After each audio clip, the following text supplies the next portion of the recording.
Hey, Dirt Farmer Jay here from dirtfarmerjay.com. We love having a yardscape, and there's a lot of favorite plants we have. But when it comes time to plant more, you don't have to go down to the store and buy more. You can grow them from what you already have. Stay tuned and I'll show you how.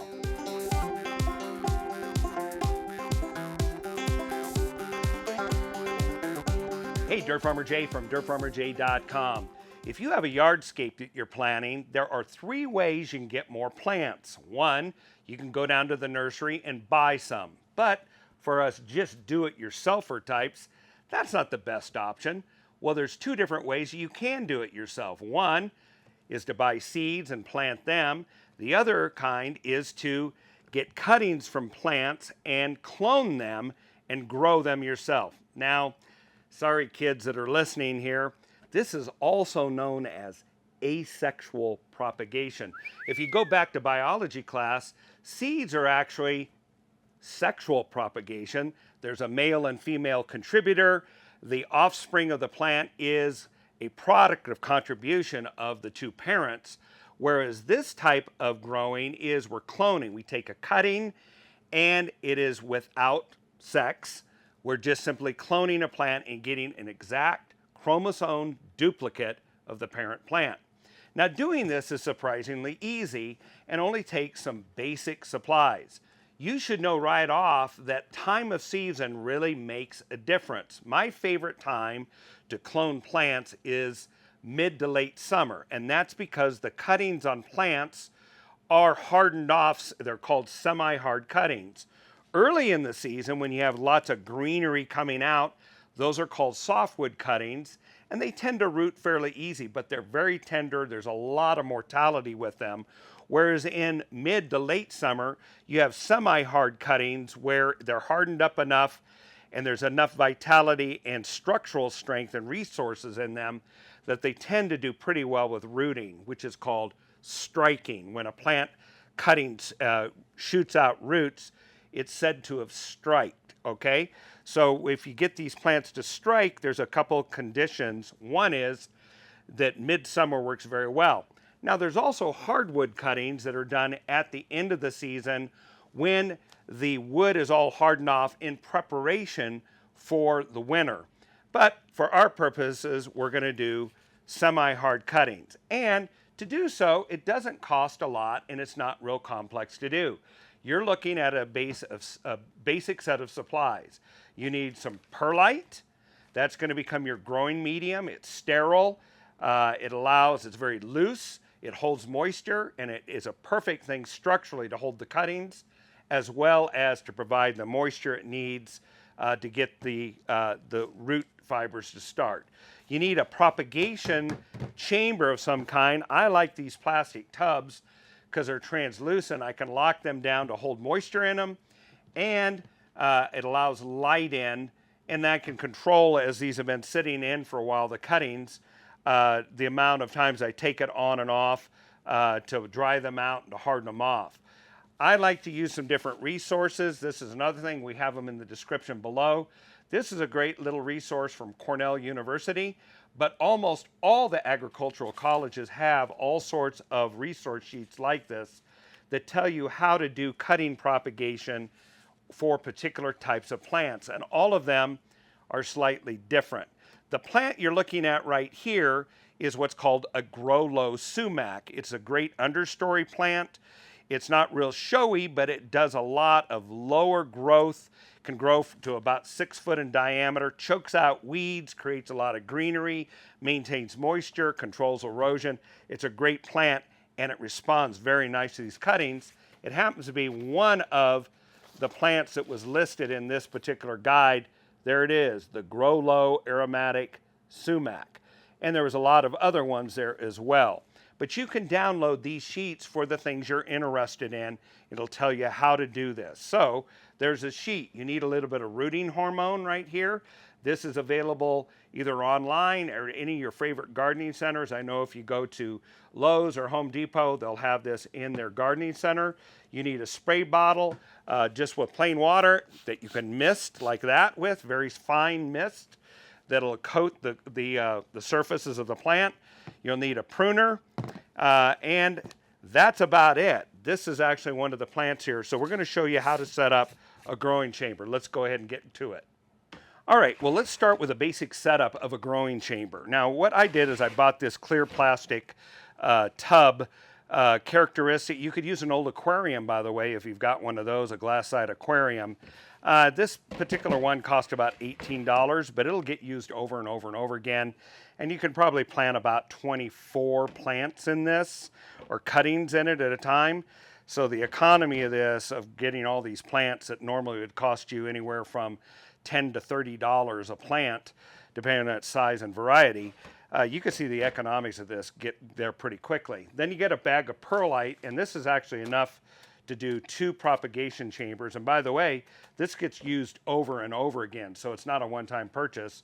So this perlite was about $16 for this bag of it. Now we're going to end up pouring this in here, but depending on the product, the manufacturer, some of this is more encapsulated, some of it's really dusty. One product we had, it was so dusty that we were coughing and gagging, and you just don't want to do that. So what I'm going to do, just be safe, is I'm going to go out and pour some water in this, because you need to moisten it anyway. Then we'll put it in our propagation tub. All right, now we've pre-moistened this. I just simply put a bag of, or put a hose down in the bag. Probably put about a gallon of water in it. You can kind of see it. And what we're doing right here is we're filling this up about 2/5 to a half full. So I want to smooth that out, and I can feel the moisture in it. And I'll actually add some more moisture as we're ready to plant it. You want this wet enough that it provides moisture to the stem of the cuttings, but dry enough that it stops mold from forming if possible. And one way you know that is you can feel it wet when you put your fingers down in it, but looking at the translucent tub, you can't see any water standing in the bottom. We now have our perlite moistened in the tub. I'm just kind of straightening it out a little bit here. Now, also, you should know that some plant propagators just use regular clean sand, moderate size sand. You can do that as well. I like this because it's lighter. Although if I was doing a whole outside bed with this, with a misting system and all that, I would go to the sand bed. But for this purpose, perlite works just beautifully. All right, we now have our moistened perlite. We know it's not too wet because there's no standing water below, but it is definitely moist, and moisture can be added to it as we go. Now the next thing you need is your rooting hormone, and this is in powder form. There's a lot of inert ingredients, a very small amount of active ingredient, the butyric acid, which is a hormone that stimulates root development. And so what we're going to do is we're going to take our group of cuttings. These are cuttings off of a sand cherry of some kind. And as you can see, we now have a whole set of these. I've been keeping them in water. Actually, these have been cut 24 hours ago, and they're still very turgid and very nice. They're a little tall. If I put them in the bin, they're going to be hitting the top. So we're going to cut them shorter. Don't need them that long. And when you do trim them, what you do is you trim them right below where a leaf goes off, right where a stem goes, like that. Okay? So now you're just going to grip them, strip off the leaves. There is a cutting that's ready to go. And I might even pull that one off right there. You don't need very many leaves at the top. So let's go ahead and work through our stack of these and create a whole bunch of cuttings. Here we go.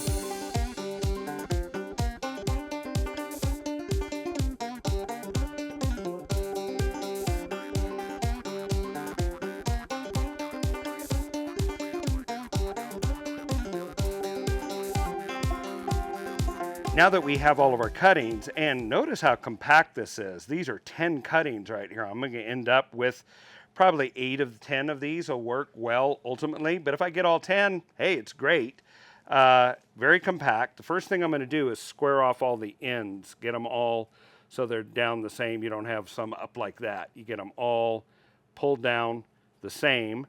And then grasp them, put them back in your water, moisten the water, and then using your rooting compound, put them down in the rooting compound together, and then I kind of cap it and shake it a little bit.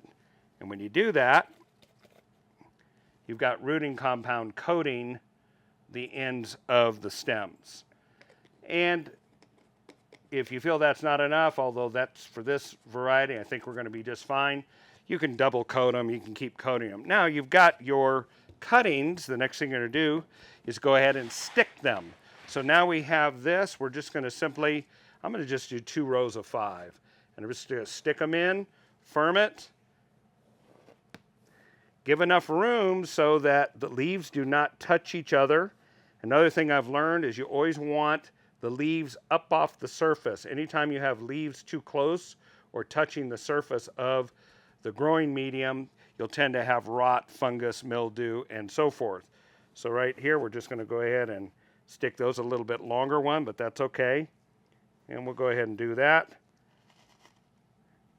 Push those all in, and let's go ahead and firm them in because you want the perlite to grip them. We'll put in our second row.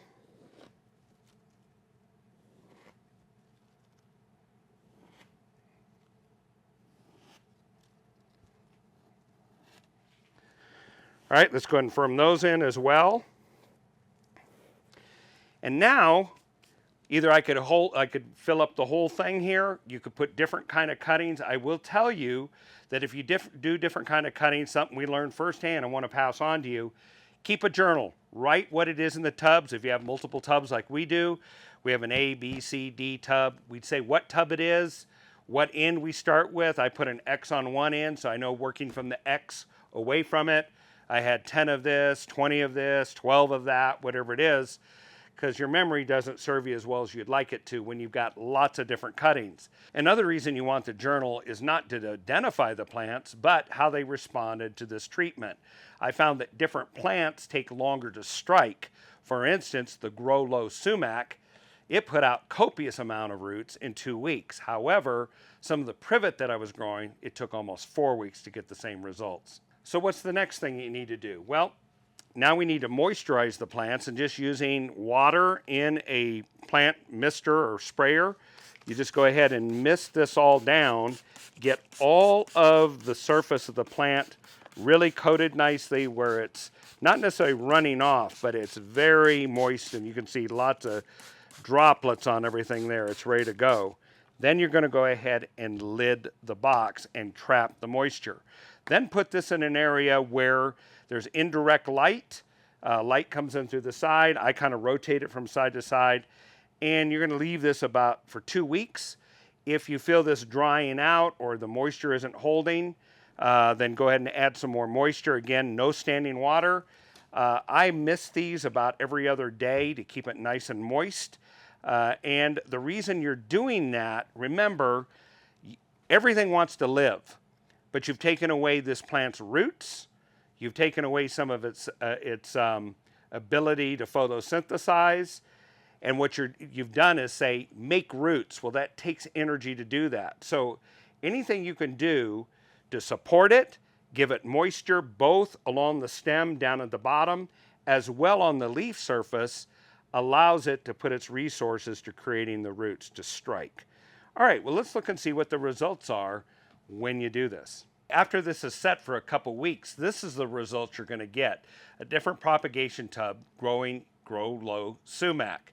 Make sure you tease the little plant out of the growing medium. You don't want to strip off those little roots. They are pretty tender. So here I'm using a barn spike, and I simply lift it up and get the little plant out. And then we carefully plant it in a little 4-inch pot using a growing mix of perlite, peat moss, and sifted soil. Water them well, put them in a shady spot, keep them very moist, and they'll take off. What's the results? Well, let me show you. Well, those are those same plants that have been growing in these 4-inch pots for about 2 more weeks. And what we'll do next, as the roots really work through the growing medium, we'll either plant them in the late fall and get them in their new homes, which is the preferred method, because there's a lot of root development that happens over the winter, or we will put them in a sheltered spot, cover them with soil up to this line, let them overwinter in a place that doesn't have a lot of wind, and let them stabilize. These will work well over the winter, it doesn't matter. They'll winter just fine, and then in the spring we'll plant them. This is a great way to increase your plant inventory at very little cost. If you found this video to be helpful, please like it, and better yet, subscribe to our channel, and when you do, ring the bell, because that way you'll be informed approximately every Friday of great episodes related to the kitchen, the home, the garden, the shop, and just great things, homeowner skills where you can just do it yourself. And if you're interested in learning another way to propagate plants, this is a little honey locust tree that was done using seed, sexual propagation, then just stick around for the end card. You can click on that and learn how we grew these from seed.